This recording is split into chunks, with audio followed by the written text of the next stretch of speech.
बोलता हो कोई भी यदि वो जो मेरे दिल में है, क्या जरूरी मैं उड़े लूं वो जो मेरे दिल में है। यदि नहीं बोला कोई तो फिर करूंगा मैं बयां, यदि नहीं बोला कोई तो फिर करूंगा मैं आया। आप सबके दिल के जज्बे वो जो मेरे दिल में है। लेकिन आयो बात बची नहीं है, लेकिन मैं यहाँ से एक या दो बातें कहना मुनासिब समझता हूँ। एक तो सूर्यकांत त्रिपाठी निराला मतवाला अखबार में थे, संपादक मंडल में। उनके समाचार विराग भरा प्याला, अमृत भी है, जहर भी है, चंद्रमा की शीतल किरणें भी हैं, सूर्य की तीक्ष्ण किरणें भी हैं, राग भी है, विराग भी है। अमी गरल शशि सीकर रवि कर राग विराग भरा प्याला, और पीते हैं जो साधक उनका प्यारा है यह मतवाला। सभी लोग जानते हैं, क्योंकि मेरा ऐसा सोचना है, ये कहा जाता है कि लंका में सब 52 गज के रहे, 51 का कोई नहीं। मैं ऐसा मान के चलता हूँ कि पत्रकार बिरादरी में सभी 52 गज के हैं, सब जानते हैं, चुनौतियों को भी अच्छी तरह समझते हैं और समझते ही नहीं फेस करते हैं, उन्हें कोई उद्बोधन की आवश्यकता नहीं है, ऐसा मैं समझता हूँ। तो उसी अखबार में सूर्यकांत त्रिपाठी खुद बहुत बड़े कवि, महाकवि, युगांतकारी कवि थे, लेकिन उसी अखबार में दो पंक्तियां जो आप सभी जानते हैं, महाकवि अकबर इलाहाबादी की छपती थी। खींचो न कमानो को न तलवार निकालो, गठो मुकाबिल है तो अखबार निकालो। इतने बड़े महाकवि के अखबार में महाकवि अकबर इलाहाबादी की ये दो पंक्तियां इसलिए छपती थी कि वो स्थायी महत्व की हैं, और मैंने इन पंक्तियों को साकार होकर देखा है। यानी अखबार के माध्यम से हमने बड़ी बड़ी लड़ाइयां लड़ी हैं, बड़े बड़े अधिकारियों, राजनेताओं और असामयिक तत्वों के खिलाफ, और अलग अलग नहीं, तीनों के खिलाफ एक साथ।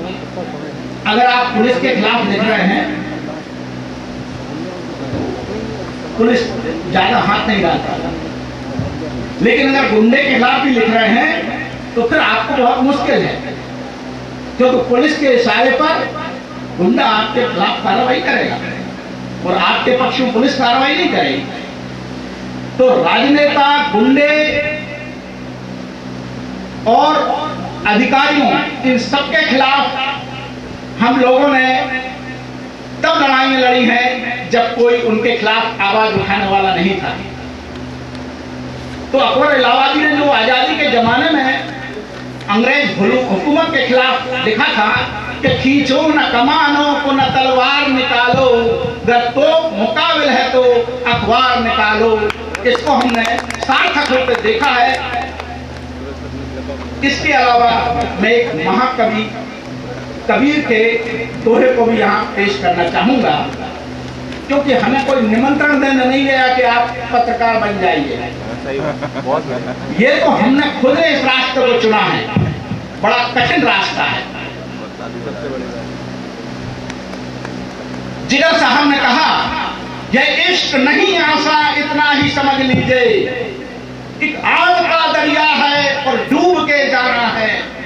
पत्रकारिता कलेक्टर, कमिश्नर के साथ बैठ करके समोसे कचौड़ी खाने की नहीं है, वक्त आने पर डंडे खाने की भी है। और ये रास्ता हमने अपनी मर्जी से चुना है, क्योंकि हमारे आदर्श लोकमान्य तिलक, जो कि अपने जीवन काल में भगवान तिलक के नाम से विख्यात हो गए थे, जिन्होंने अपनी सारी पूंजी के लिए देश और पत्रकारिता के ऊपर बलिदान कर दिया, हमारे आदर्श तिलक हैं, पराणकर्मी हैं, गणेश शंकर विद्यार्थी हैं, प्रेमचंद हैं, निराला है। ये रास्ता हमने खुद ने अपनी मर्जी से चुना है। इसलिए मैं कबीर साहब के शब्दों में कहना चाहूंगा कि कबीरा खड़ा बाजार में लिए लुकाठी हाथ, और जो घर फूके अपना तो चले हमारे साथ। लुकाठी जलती हुई लकड़ी मशाल, उस मशाल से हम लोगों को प्रकाश दे सके, मार्गदर्शन कर सके, ऊर्जा दे सके, ऊष्मा दे सके, हमें वो बनना चाहिए। कबीरा खड़ा बाजार में लिए लुकाठी हाथ, और जो घर फूके अपना तो चले हमारे साथ। पूरे समाज के कल्याण के लिए हम अपना नुकसान उठाने के लिए भी तैयार रहें। धन्यवाद।